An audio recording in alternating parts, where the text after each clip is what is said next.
Hi, everyone. Welcome to the PoliticAL update with me, Alexandra Acker-Lyons. I pay attention to the political news so you don't have to. This is the advice I give to millionaires, but you get it for free.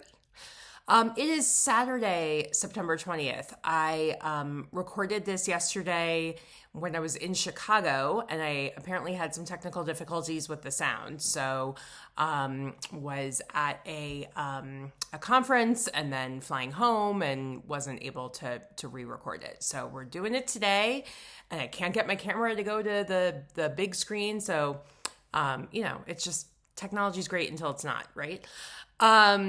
So I went to a great conference this week with a bunch of folks who fund and work in the pro-democracy space, and it was incredibly timely and very depressing, but also great to be in a room of really smart people who are thinking about not only the problems we're facing, but solutions to them and how do we get out of this. And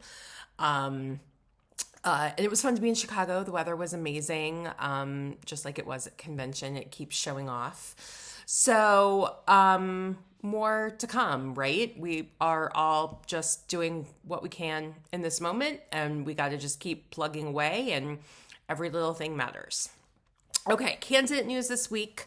James Tallarico announced that he is running for Senate in Texas. This was long expected. He was one of the leaders of the anti-gerrymandering effort in Texas. He is a young state legislator and went on Joe Rogan's show and talked about his faith and did a great job and seems to be building a really good coalition. So waiting to see what happens there. And then a bunch of gubernatorial news. Brad Raffensperger in Georgia has announced on the Republican side, he is the Secretary of State who refused to go find 10,000 more votes for Donald Trump. This, of course, got him a lot of MAGA haters who didn't like that he did not succumb to what President Trump wanted. I'm not sure he'll be able to get through what is a pretty competitive primary. And he would be a formidable general election candidate. In my home state of Colorado, Barbara Kirkmeyer announced her bid for governor. She's a, pretty well-liked, fairly moderate in these days,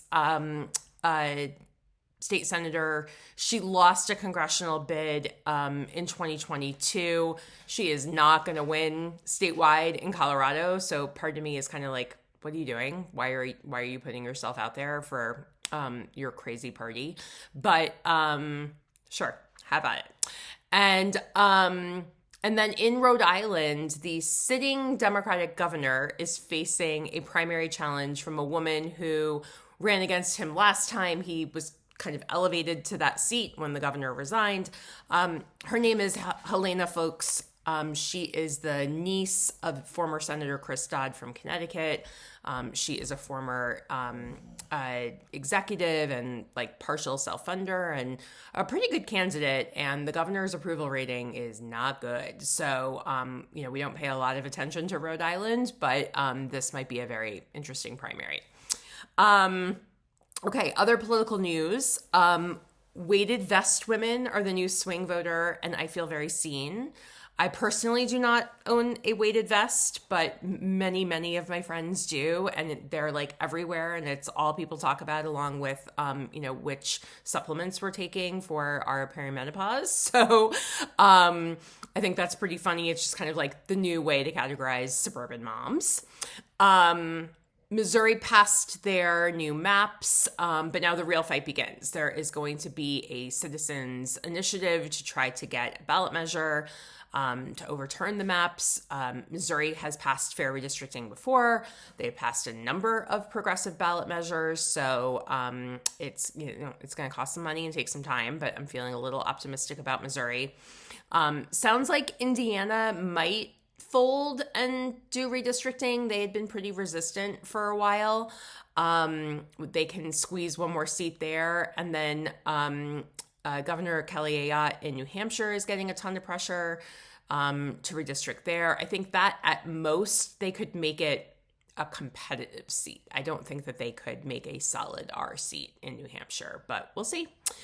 And then, of course, just the huge political news this week is just the continuing fallout from Charlie Kirk's horrible assassination. All of this was obviously a huge topic of discussion at the conference I was at. The Trump administration pressured Disney and ABC to put Jimmy Kimmel on leave. I was really proud of how many other folks, including, of all people, Ted Cruz, welcome to the resistance, spoke out about the need for free speech. But it feels like we're living in 1984, and up is down, and they're blaming the left for political violence, which is just not the case. We don't have the guns.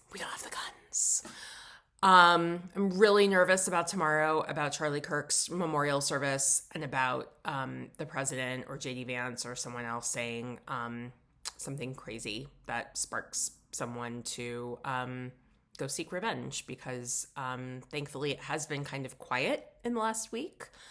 And that could change with one sentence from the president. So just watching and seeing, and just so incredibly disappointed in all of these corporations who continue to capitulate.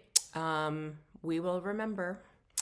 2028 has begun. Kamala's book comes out on Tuesday. There have already been a couple of excerpts and stories about it. She is spilling the tea, dishing the dirt. I have pre-ordered it. I read all the political books, as you can see behind me.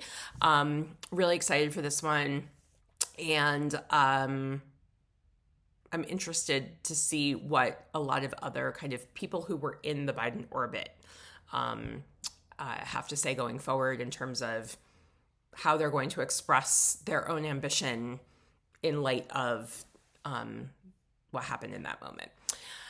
And then my shout out of the week goes to Stephen Colbert, who brought back The Word from the Colbert Report, which was his show, obviously, a while ago. And it's really funny. And you should go watch it. All right. Thank you. More next week.